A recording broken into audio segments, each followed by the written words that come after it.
in my work as a therapist, one of the things I've had to learn is the value of going slow and the value of understanding that I may not get the outcome that I may desire here. They may not get the outcome they desire here.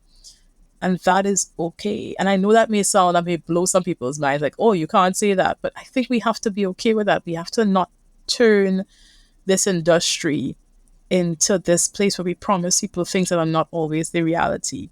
It's sitting and holding people and being tender with people and understanding their systems. And especially when you're working with systemic trauma, this thing that is so pervasive, because we would work on an element today and then somebody would leave and something would happen, and we're back to square one. And I think when you have to face the fact that you cannot present your intervention as this cure-all.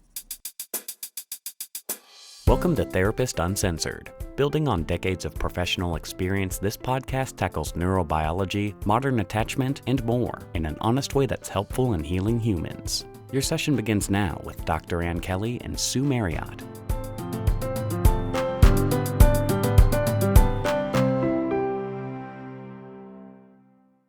I recently discovered a whole food that I love. It's arm raw colostrum. And I have learned so much from both researching it and adding this to my diet. So one thing I learned is that colostrum is the first nutrition we receive in life, and it contains all the essential nutrients for our bodies that our bodies need to thrive. So arm raw colostrum is premium bovine colostrum concentrate.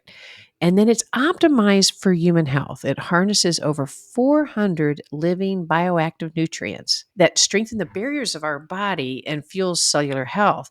So, two things I've noticed about the effects on me. First, I could feel the impact on my endurance during my workouts. First, it was subtle, and then I really noticed a difference. The thing that actually caught me by surprise, though, and it was a pleasant surprise, was the effect on my hair. I've been looking for something to help my hair from like the natural thinning process that I've started seeing. And when I started taking arm raw colostrum, I noticed a difference in my hair pretty quickly. It's helped to make my hair thicker and healthier. What I learned is that it stimulates the stem cells and collagen production. I recommend just give it a go, give it a try, see what you think. So we worked out a special offer for our audience. You receive 15% off your first order. Go to tryarmra.com/TU or enter TU to get 15% off your first order. So that's TRYARMRA.com/TU. Hey, everybody. Welcome back to Therapist Uncensored. It is my honor and privilege and pleasure to bring you Akilah Riley-Richardson from Trinidad and Tobago. And why don't we just dive right in? I want to ask you, as we sit together across the sea from one another, as we begin the conversation, what would you like people to know about you? I have a deep yearning to see work that is really centered in people's contextual realities, people's historical context, people's systemic realities. And I have a deep desire for persons who live on the margins of society and persons who live in the global south to have our voices heard in the field of therapy. I am in Trinidad and Tobago. I have studied here, but I have an American, global North European education. And though even presently I'm here, but I work with people from different parts of the world, I've been so informed by global North ways of seeing the world. And so one of the things that I want people to know about me is just my politics. My politics is really around how do I center or at least bring into the conversation voices that are not typically privileged. Yeah? That's wonderful. And one of the things you've said previously was that even though you live in the global south, that you have studied from the north so that you have this more myopic European perspective, and that what you're seeing is that while that you're welcomed into the world, into this river of knowledge that's pre-existing, that basically even in your community, that's being imported. Can you say more about that? Yeah, I was trained in psychology and in clinical social work, and all our texts are from the global north. You know, the entire program, the programs that we're trained in, some of them are directly modeled after programs in the US or programs in the UK. And it's not just the structure of the program, but I think just the ways in which people in the global north come to know the world, the epistemological assumptions and the ontological assumptions, those things as well feature. So here in the region, you know, we are taught that we must look for evidence-based work and scientific ways of knowing the world. And that's fascinating for me because here we have the descendants of persons who did not come to know the world like that. In Trinidad and Tobago, is a huge African population, a huge Indian population, Chinese, etc. And those people did not come to know the world in what is known as commonplace science as it is now. We had our own science. We had our own science, but not the kind of science that is practiced now. And so we constantly living in that kind of global north imagination. And the thing about the global north imagination is because it's so widespread and pervasive, it presents itself, it purports to be truth, you know, and we buy into it. And I'm kind of tired of us romanticizing indigenous and romanticizing anything that is non global north, as opposed to just bringing it fully into the conversation and centering it the way that it should be. I cannot tell you how much that I love this and welcome this and feel hungry for it. Can you get like even just the idea of like this is not how we emerge into the world? Because I agree that this Northern European science, it hijacks and overwhelms and takes over indigenous knowledge. I don't even know exactly what that means. What other science and what other ways of knowing the world are being eclipsed? Yeah. And I'll say this. I don't even know all of this, which is evidence of my own the ways in which I have been quote unquote brainwashed. But I do know that there are some pieces like in indigenous ways of knowing the world, time is not linear. This is not a sequential thing. There's a way at which time is understood in the global north that we don't, well, I should say those who practice indigenous science don't practice. Also in like traditional African understandings of knowing the world. And I say this loosely because there is no one African way of understanding the world, right? Africa is a place with so many different tribes. So I want to be mindful of this gross oversimplification. But there's a way in which there's a fluidity between self and earth. There's no separation or separateness. There's a beautiful theoretical frame that talks about that. I can't remember it offhand, but it talks about how to engage using African psychology. And a central part of that is understanding that fluid, interconnected nature between the self and earth. And that's shaping, therefore, how we try to do the work. So these are just one or two of the pieces. The other things, too, is that our ways of understanding healing are not always in this traditional confines of therapy, being in a room. For us, dance is healing, drumming is healing, movement is healing. And so I feel like even the understanding of therapy, you know, as being the way to healing, limits so much for us in terms of what is out there. And, you know, as I say this, I feel some sadness that I don't even know more. And it's just evident of the fact that I too, while I'm here in this black body, I'm here in this black Trinidadian body, I am still so largely influenced by this global north way of understanding the world. Yeah, there was an example that I had come upon around like an elder in Ghana where the Western psychologist came in after one of many crises. So the elder is saying they said that they would make us feel better, but they brought no drums and they brought no dancers and they separated us and they brought us indoors into the dark. And then they asked us to tell them the worst thing that has happened to us. And it did not help us. And we had to ask them to leave. Mm. Does that feel authentic? Yes, it does. They've stripped us away and we've stripped ourselves because the thing is, we play out whiteness, eh? So I am saying this, and I know that many of us as Black clinicians or Chinese clinicians or whatever, we perform it. We think this is how we heal. We don't get a chance to tap into all these indigenous ways. And I think we really have to figure out how to center. If you can access books like this, there's this book I have been with called Indigenous Social Work Around the World. edited by Mel Gray, and I can't remember the other person's name, forgive me. But even in just looking at different cultures and the way they understand helper and healer, for some people, the helper and healer is part of the community. It's not the person that's apart. The helper and healer is also supposed to receive advice and support. Like, there are different ways in which people construct this thing. All these artificial, arbitrary boundaries that we put up, those are not necessarily features that obtain in other kinds of spaces. Oh, I totally get it's so hierarchical. And a great example of that is like a friend of mine is the first social work psychoanalyst. Like, this is in modern day time that you had to be a physician. Like, there were all these like barriers to entry. And then you could be a psychologist. And then even just the idea of having to have letters behind your name to practice meant you had to go to university, which meant that you had to like join the river of the thing. There were all these things that we don't realize are actual barriers that create this more and more and more narrow river where that we're taught by fewer and fewer and fewer scholars and people. So what you're saying is, when you flatten that out and you don't require all of these levees and these obstacles to get over to be able to show that you're worthy of healing, and that when it's more flat, that then the difference between healer and healing, healer, receiver and receiving, victim, like, which is the way that certainly already that I think of it, I am a client and a therapist, and what's the difference? Or even like as a mother, I receive so much as a mother. So I love it. And I remember though the first time of like the aha of even realizing how that the letters behind our name, they're intended to exclude people.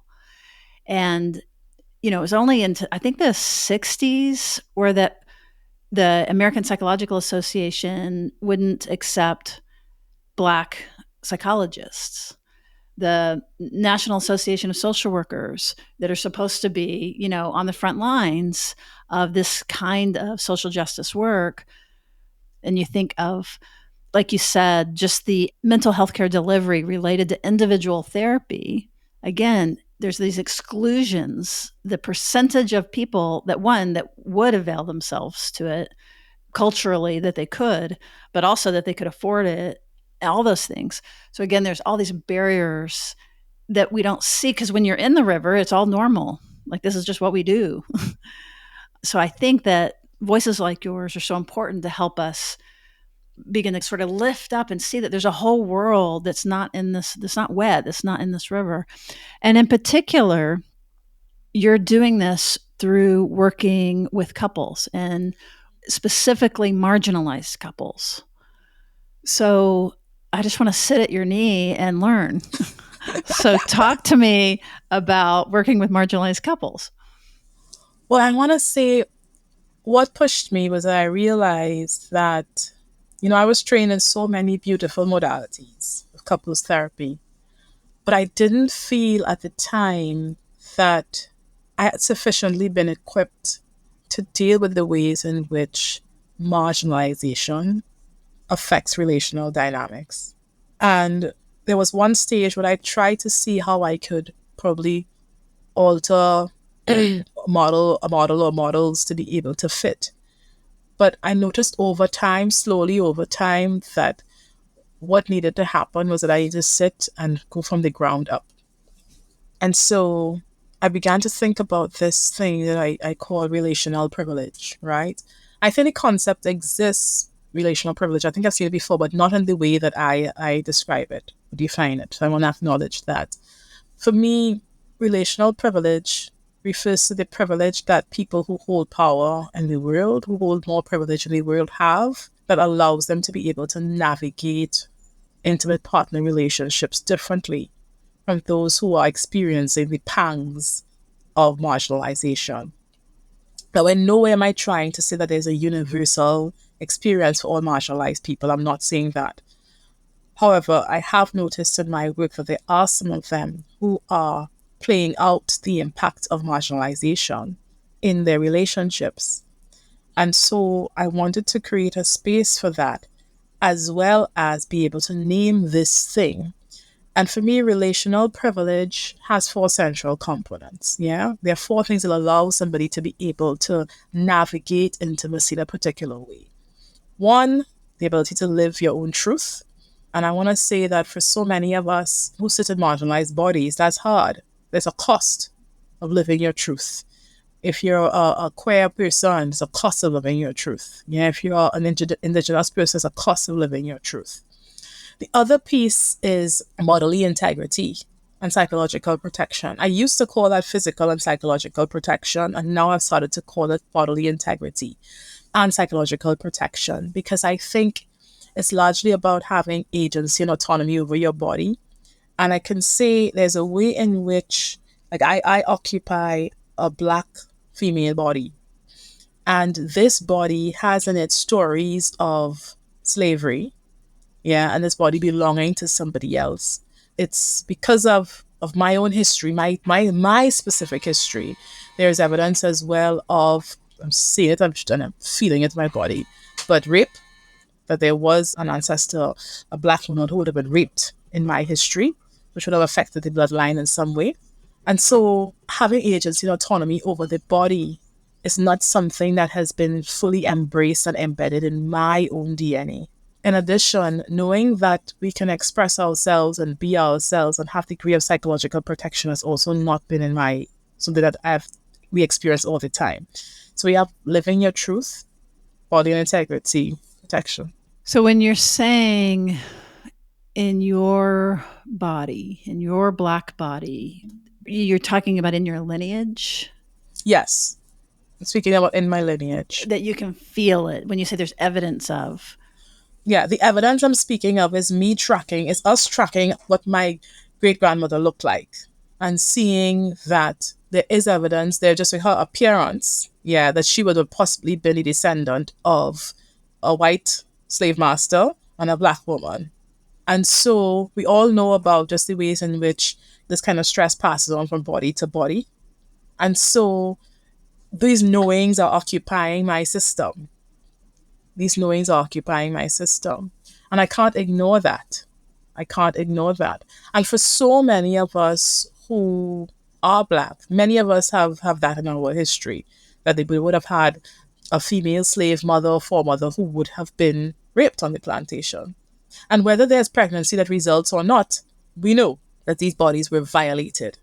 So that kind of violation lives. And it's so interesting because when we do work around sex and sexuality in relationships, I wonder how often we think about, and I know we do have some beautiful people. I can think about Rafaela, who does some beautiful work in terms of race and sexuality. And Rafaela is so profound. I'm sure that she has a conversation around just the role of sexual violence on the plantation and the ways in which it shows up right now in relationships for us, how we treat our bodies and understand our bodies.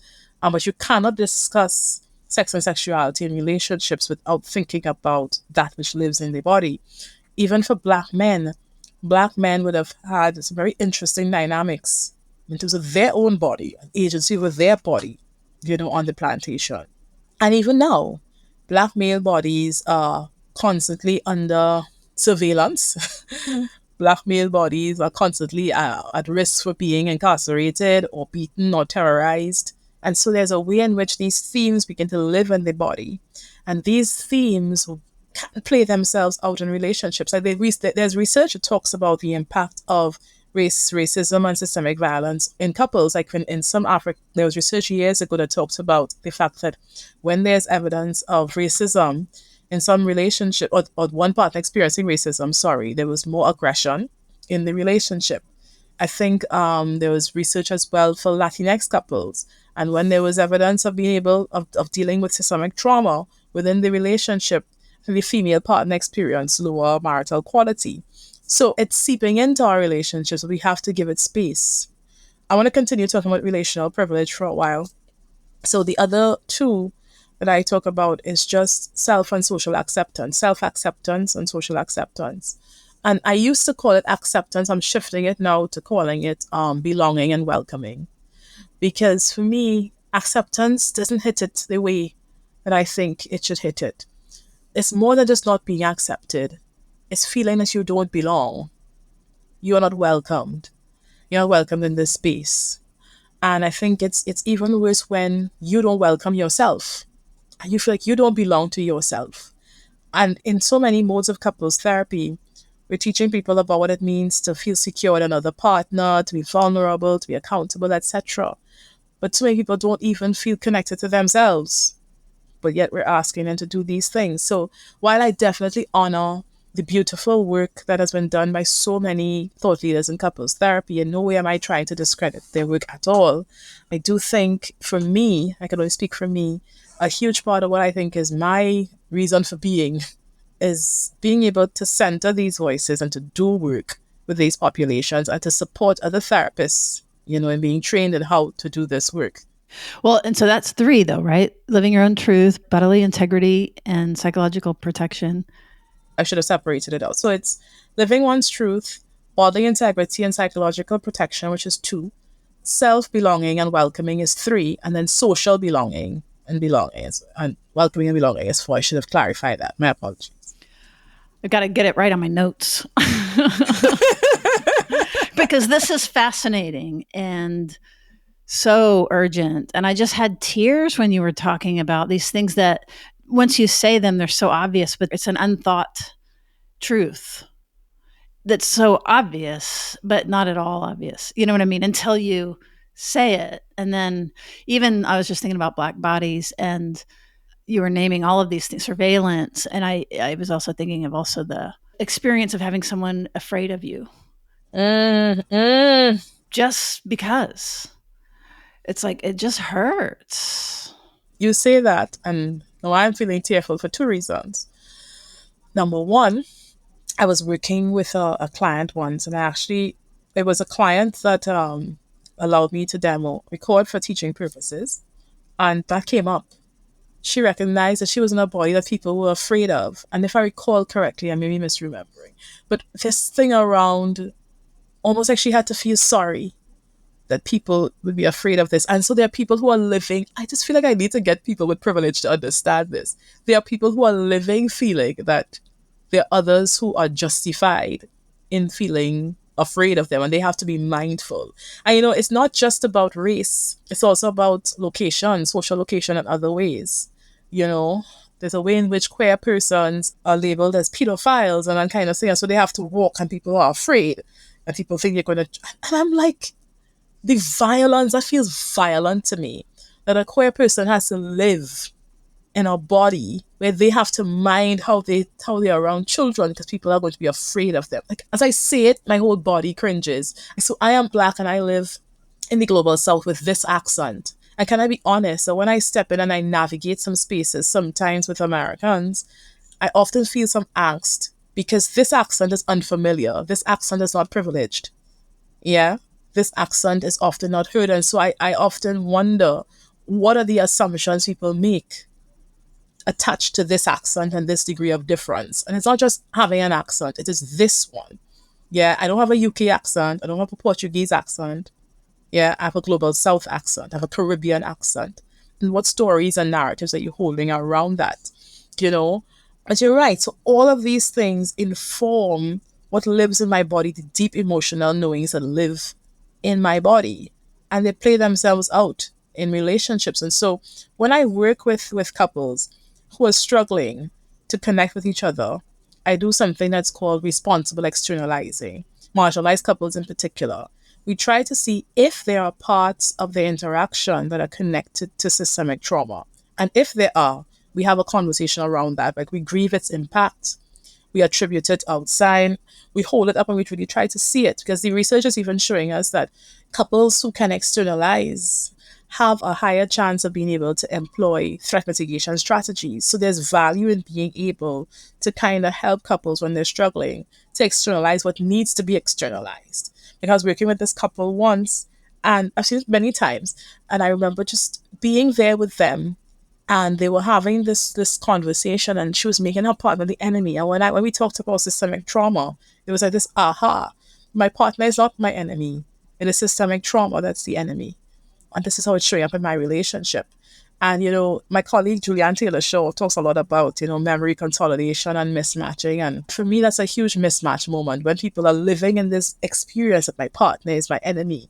And then you help them to be able to see, maybe in this case, there's something else at play.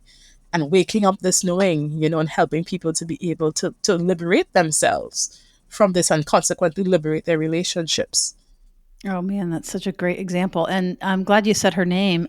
Julianne Taylor-Shaw is who linked us and introduced us. And I'm so grateful. So big shout out to her, a good friend, fellow podcaster, fellow Austinite. So thank you for this connection to Jules.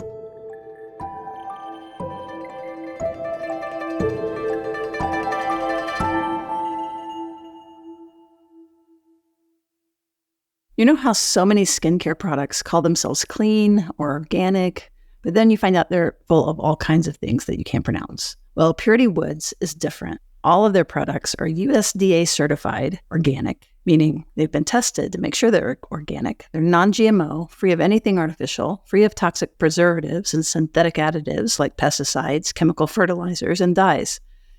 It is Leaping Bunny certified, meaning there's no animal testing at any stage of product development. Their products use a revolutionary ingredient, maple leaf extract. Maple leaves contain anti-inflammatory, antioxidants, and hydrating properties, which can help soothe irritated or inflamed skin and help nourish it to stay in its best health.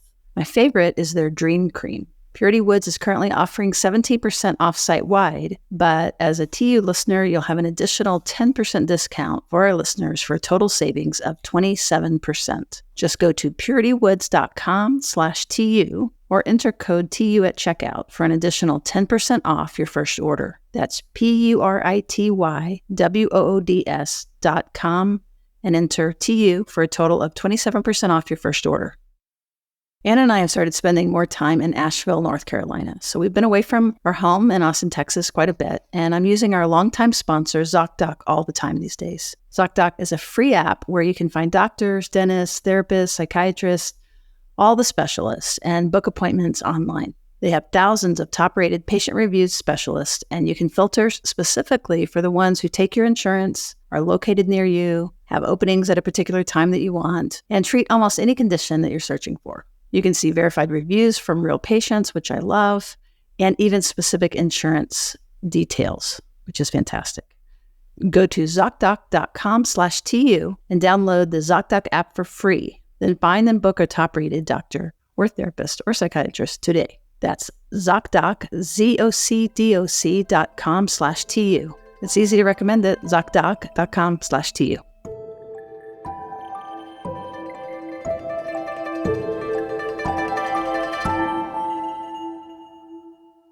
So if you can even give us like some other examples of what that means with marginalized couples and how it looks and like how it's different.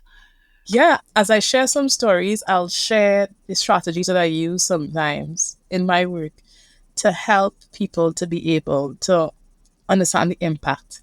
So for example, later on in my work, because the work has been evolving and changing, I began to ask people to talk about, for persons in the LGBTQI community, to talk about their coming out story. And there were certain questions I asked, who did you come out to? What was the experience like? How did you feel? Just tracking the elements of the coming out story.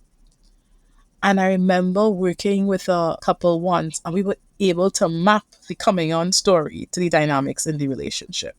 Like we were able to see how her experience, so there was a significant piece she felt in her coming out experience, which was horrific. She was blamed for making the other person queer, if that even matters. Like she was told, like, it's your fault, because she said she didn't come out, she was outed, yeah? And she was blamed for making the other partner queer. This is so funny. This is just something I can so relate to. I was called Satan's spawn for that same reason.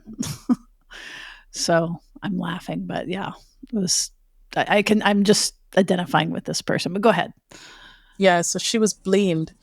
And in working with her, I would hear her talk about that that she feels that she's the reason in her current relationship that the other person's quite like she made the family this way. And I remember sitting with that, I'm like, oh my God, how the dynamics of the coming out story, this critical relational experience laid this pathway in the brain that said, I am the reason. I am the reason that the other person is queer. And even the fact that, she needed to be invisible. Invisibility became a huge theme for her. I must be invisible. I must be invisible. That was coming out as well in her relationship. So the coming out story I see is one of the ways in which it shapes dynamics. Another thing too that I do with couples, I have a technique I call the theater of oppression, right? I want to pause and say there's a thing called the theater of the oppressed by Augusto Boal, which is different from what I do, but I do think it is so important for me to name that and to definitely platform other voices that do this kind of work. So though it's two different things, I want to acknowledge that there is another voice that was part of our world doing work in trying to privilege and to not privilege, but to center, just the reality of oppressed people. So in the theater of oppression, I ask people to think about their engagement with the world as almost being like a theater. And what role do you play in this theater? How you cast? What is the theme of this theater of oppression? And then we're looking to see how that map, the theme and the casting in the theater of oppression in terms of how you navigate your daily life. How is that mapping onto relationships? And I was working with a couple once. It was actually an interracial couple. And I asked the theme of the theater of oppression. And she said the theme was quicksand. She felt that she's always being pulled down as a Black woman. And that was living in her body and it was affecting how she was understanding the dynamics in the relationship. I'm always being pulled down. My sincere hope for all those who listen to this is that they really understand just the potency of systemic trauma. Because to hear people be able to map it so accurately, it blows my mind even as I speak about it now. And I've been with this work for so long. When you said the quicksand, and you said that you really hope that people get the importance of the systematic trauma, it might be helpful to say even more about what you mean by, in this case, what does that mean, systematic trauma in this case, and how it showed up? I'm so glad you raised that because I do need to go slower at this piece. So systemic trauma refers to trauma that is happening and the perpetrators are the systems and structures around us. And I think that the difference between systemic trauma and other forms of trauma, systemic trauma is chronic. It's unpredictable. You never know when it's going to happen. You never know when there's going to be an incident of microaggression. You never know when you're going to be denied something because of your own identity. And it's also invisibilized and disenfranchised. There's a way in which when you occupy a marginalized identity, people don't always pay enough attention to what you experience on a daily basis. You're often told that you're making too much of things. You're too sensitive. And because the perpetrators of the trauma are those that hold power, it's sometimes difficult to seek redress because they are the ones who are perpetrating. Yeah, I think it's so important for people to understand the dynamics of systemic trauma and the features of it, why it's so problematic and why we need to center it a bit more. Systemic trauma is chronic. It's always happening. It's not a one-off event. It's always happening in various ways. The second thing is that it's unpredictable. You never know when you're going to experience an act of microaggression or even something that's macro. It's so you have to be constantly walking around with fear. Your nervous system has to be amplified. You have to be living on the edges of the window of tolerance because it can happen at any point in time. The other piece is that systemic trauma is disenfranchised a lot. Often you would try to seek redress or you would try to speak up and people often don't hear you or can't understand you. And I think it's complicated further by the fact that often the persons that harm you are the ones that hold the power to give you some kind of satisfaction, so you can't necessarily always get it. And I think because it's socially based, because it's happening in relational spaces, you are learning about who you are in relationships all of the time. I want to say that one more time. Because systemic trauma is socially based, every time you have an incident with another human being or another institution or some structure, you are learning about who you are in relationships all the time. There are tracks being laid your subcortical regions. There's an understanding of who you are. And so if you have those relational themes in your body, those relational themes can then show themselves up in so many relationships. I was working with a Latinx couple once, and we were talking about their family narratives, which is another thing that I work with, people's family narratives. Because they were immigrants to the US, they had to be so preoccupied with money and concern. They had to be so concerned in their relationships about saving and saving and saving. And so that angst around money passed on, and it was presenting challenges or creating challenges in her current relationship.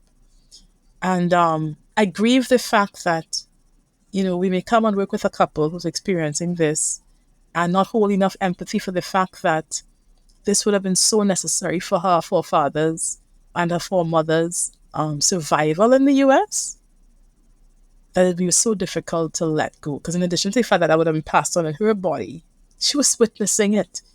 She was witnessing the need, Another thing as well that I think she had pointed out is just how they dealt with emotions. Like there was no space to have time to process the emotions. You were trying to survive, and especially psychotherapy with couples. It's a lot about having people be vulnerable and emotionally aware. But for some persons, that is a huge risk that you don't take, because that stops you from being able to survive. Like going into witnessing mind, as we often want to ask clients to do and look in and do that, that is counter to the narrative that their bodies hold around survival. And no narrative of survival would be sidelined for this moment. And that's the thing I also do with couples. We look at what are the narratives of survival that lived in your family. How are those narratives of survival right now showing up in your relationship? I think privileged people, or people who hold a lot of privilege, take for granted narratives of survival. And it's so fascinating, because as I'm talking to you, I'm discovering things I didn't think about before. There's a way in which sometimes, not in all cases, but sometimes psychotherapy creates this bubble. The whole room is like this bubble that forgets just the narratives of survival that people need to be able to live in, especially for people who, are part of wider cultures that have had to endure so much. I totally agree. There's something about two people gathered in a closed off space physically, right? They're completely indoors, isolated, and we're both gathered to look at you. I'm here to look at you. You're here to look at you. So we're going to look inside of you, which can so easily perpetuate this idea that it's your fault, that we're looking at your deficit. We're looking at your personal trauma versus what you're trying to really help us remember and see, of like really widening it and opening it up. But I agree with you, just the default of how we do therapy.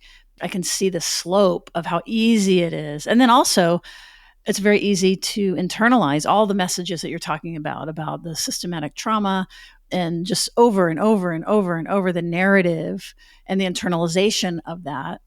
And then you go to therapy, and then of course you're then enacting it and, apologizing for being and, doing the things that we do. So I'm just joining you around this idea that individual therapy can unintentionally like amplify some of those things if we're not really careful about checking for it, because it's not something probably, I don't know this because I haven't yet just, I'm just a kindergartner in this world. But I think a lot of times if you ask someone, I don't know, unless they are really in their own process of working on it. I can imagine a lot of people who haven't thought of it that way. And so it seems to me like the process would also be about helping them begin to open their own minds and think of it, widening it. It's not like the answer will be right there if you say, oh, could this be systematic? They'll be, yes, it's this, this, and this. Seems like part of the therapy would be cultivating that kind of thinking. Is that right? Yeah. I'm glad you mentioned that, because a huge part of the work is just even just exploring this idea that maybe it is, and going slow with that. Like I'm speaking about it in a fast way, but it's very slow. And the other thing I will say, if you're not careful, because and I'll own my perception, maybe I'm wrong, but I was having a conversation with the ways in which we do therapy and market therapy. we market therapy and we market therapy trainings in a way as if we found the answers. Like we have this a strong capitalist ethos, around selling therapist programs that will save people in these different ways. The human beings don't work like that, you know? It's almost like we're trying to make the therapist a factor of production and make the clients a factor of production to produce an outcome. And people don't work like that. And I think that in my work as a therapist, one of the things I've had to learn is the value of going slow and the value of understanding that I may not get the outcome that I may desire here. They may not get the outcome they desire here. And that is okay. And I know that may blow some people's minds like, oh, you can't say that. But I think we have to be okay with that. We have to not turn this industry into this place where we promise people things that are not always the reality. It's sitting and holding people and being tender with people and understanding their systems. And especially when you're working with systemic trauma, this thing that is so pervasive, because we would work on an element today and then somebody would leave and something would happen, and we're back to square one. And I think when you have to face the fact that you cannot present your intervention as this cure-all, even when I lead training programs on this, I really try to, and I hope I've been successful, but I really try to create a space where therapists do not see this as, yes, I found the thing that will save marginalized couples. No, you found a conversation that it will be helpful. You found some tools and strategies that I've used and some that you would want to create to support, but you are dealing with a pervasive chronic experience that you may have to hold people with differently and slowly. They found the process. Yes. And because the idea is if we're selling a cure, first of all, that means there's a disease. Ooh, and it means like that's a entity, that's a single thing, which is wrong. It means that we already know what it is. And then it means that there's a single outcome, right? A cure. And that we already know what that is. And all of that just falls apart when we're talking about this complexity, this partnering with someone to discover how they feel about where they are. And for us to learn, not to impose our ideas, but to really learn like their beauty and their survival strategies and their pain points. We might think they need to work on whatever, and that's not a problem for them. This is, and or maybe they think they should work on this thing, and maybe what we could bring them is like, what? Like, you're good, maybe the system is that, why do you have to stop cussing or whatever? I don't know. So that's. I'm jumping out of my seat because I'm so excited by what you just said. What part is resonating with you? What part is getting you excited? The fact that there's an assumption that there's a disease.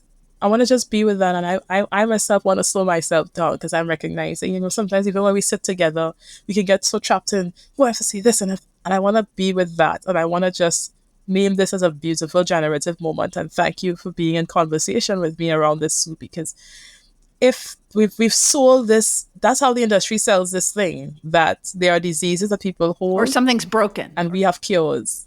Something's broken. It needs to be fixed. And we are surviving. Or we are thriving. Yeah. Yes. Thank you. Screw that. We are thriving. Even if we are in pain, we are thriving. I love it. And, one of the things that I've done when working with marginalized couples, and I've had to do it for myself too, is us taking back the name, taking back, just reclaiming who we are and all the things that they say to us that are pathologies, being able to reclaim those things as strengths. There's this beautiful book called Black Couples Therapy by Monte Cooper, and I'm always bad with second authors, which is not indicative of the value I hold or do not. It's just I'm bad with second authors, but edited by. And there's this, I remember they were talking about, I think it was EFT, and they were saying, there was one article in there talking about the fact that for low socioeconomic Black couples, for the male partner, I think, and I may be mixing up a few facts here, but to be disengaged in some ways is actually healthy or normal or understandable. I can't remember the exact words. But I remember thinking about the fact that there's so many things that we pathologize in therapy that are strengths that we have to tap into and be with. And I don't want to pathologize people's habits of survival.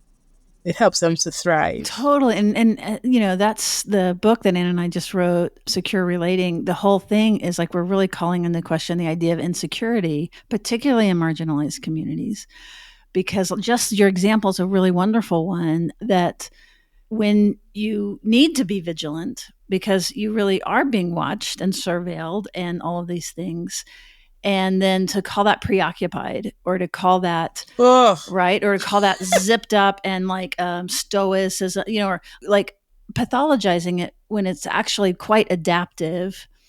And as a matter of fact, again, like that's healthy parent to teach your child to be careful in a world that is hostile to you. That is security. That is not insecurity, even though it looks different.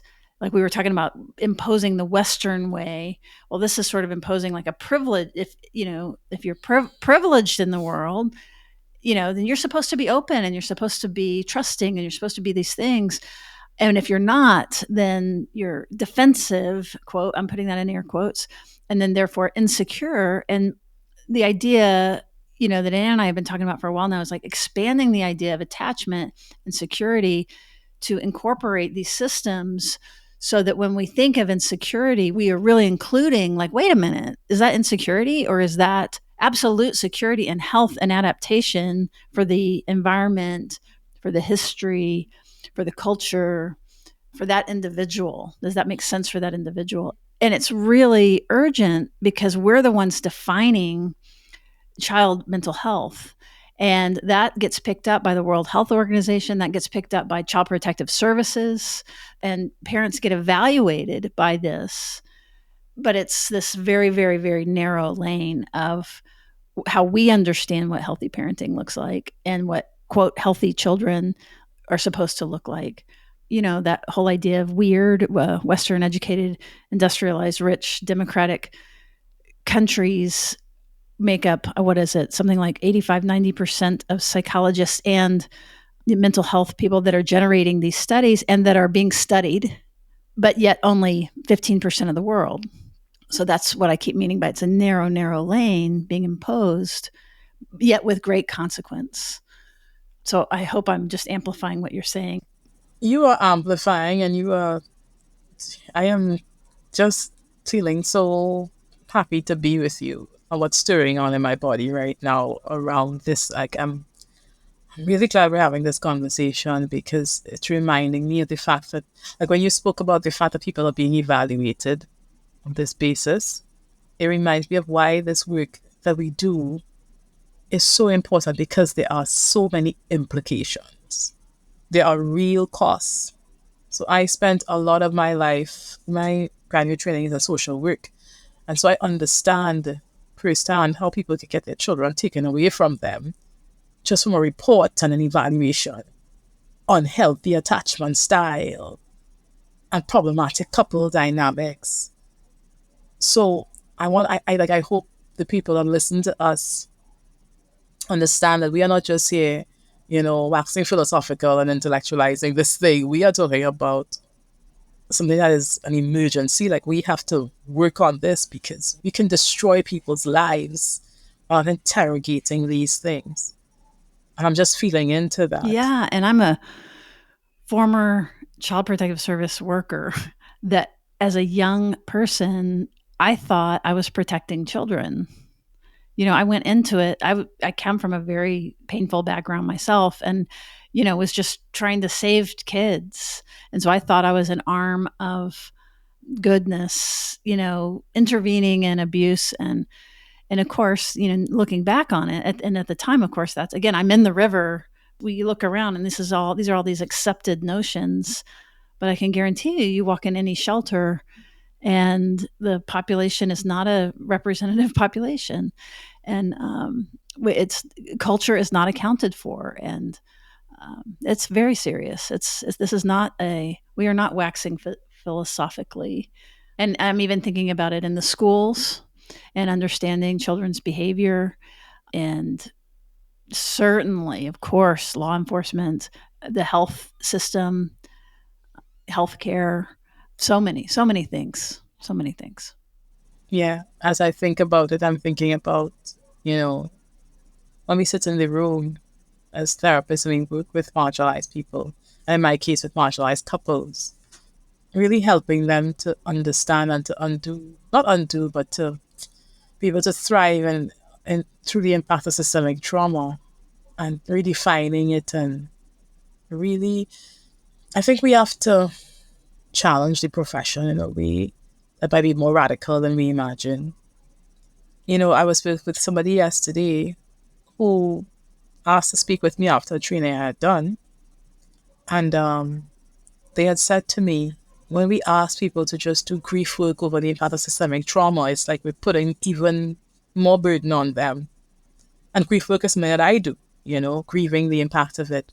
But yesterday, when they said that, it hit me in a different way that, yes, grief is important. And we need to move beyond grief. We need to move to a point of really trying to implement systemic change. So having these nice conversations and sexy trainings and programs, great. But then how do we actively do the work to change the systems persons occupy? Because having to hold the burden of grief may just simply be another form of violence. All of the frontline folks that are in there trying to chop the weeds, it's like, who is taking care of them?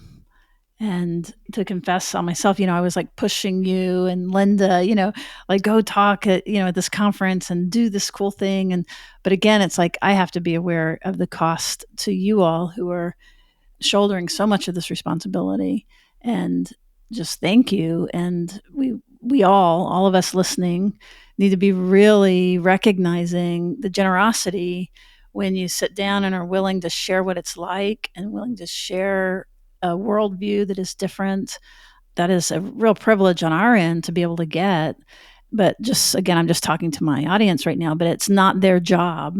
It's not your job to do this for us. It's our job to go out and find this, which is part of why I did, thank you for taking my invitation to come on.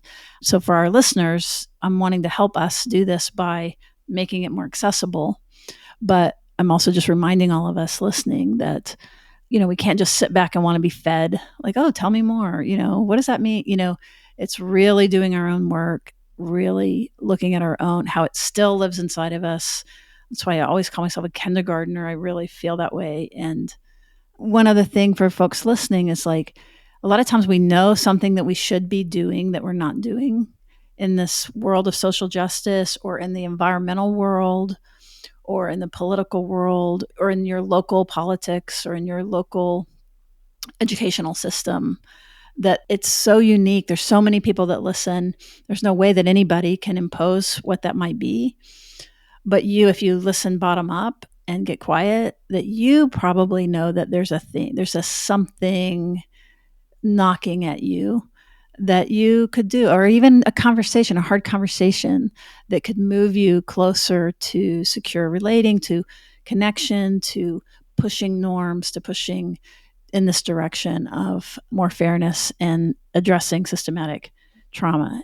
So I want to encourage you all, if you're listening, something that we could do as payback to try to make this a little bit more mutual is for all of us to do something in our worlds to honor the gift that we've been given by you and many, many other guests that have come on and done something similar, so that we've got to keep it going.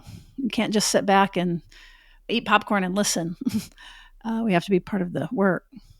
So people that I know, you've mentioned that you do training. There is a baby book that is being gestated that I think you're not ready to announce yet, but that is definitely being gestated. We can say that, right? Yeah, I think we can say that we just have to do the final signing. I'll feel more brave to talk about it after I make that signature. You're waiting for you're pregnant. You're just waiting for the ultrasound. I'm waiting for the ultrasound, I'm waiting for the ultrasound, but I'm excited that this thing is coming, and that I'm excited that this particular publisher saw it fit to platform this work And if people want to access trainings, so you can go look me up, AkilahRiley-Richardson.com. On there, you would see there's a training I had done for the Academy of Therapy Wisdom that covers this work. I also do other trainings from time to time, smaller trainings in other spaces that may call. If you would like to have a training for your group, feel free to reach out. Always here to support. I have a fondness for Austin because I've done a bit of work for different organizations in Austin as well. Well, I certainly hope you look me up if you come do some training here. That would be so fun. Yeah, I was there recently doing some training. Interestingly enough, even though I've not announced the pregnancy, even though I haven't done the ultrasound, there's a beautiful organization in Austin that has told me they will do the book launch. Oh. So, not a word has been written, but they've offered the book launch. So you already have a shower. You already have a shower planned. Yes. Okay, well, I already have a date then that I'm going to be there for sure. Yeah. So you are going to be invited. That's wonderful. For sure. Well, I hope you guys that are listening do look her up. Obviously, just incredible trove of ideas and really unique voice. And stay tuned for her book. And go ahead and go to our show notes. You can find those at our podcast, therapistsuncensored.com. The book that I mentioned, securelatingbook.com. And if this kind of content brings you value, please do give us a rating and review at wherever you get your podcast. That helps other people discover it. And then in the meantime, thank you so much for your generosity. Everybody, thanks for listening, and we will see you around the bend.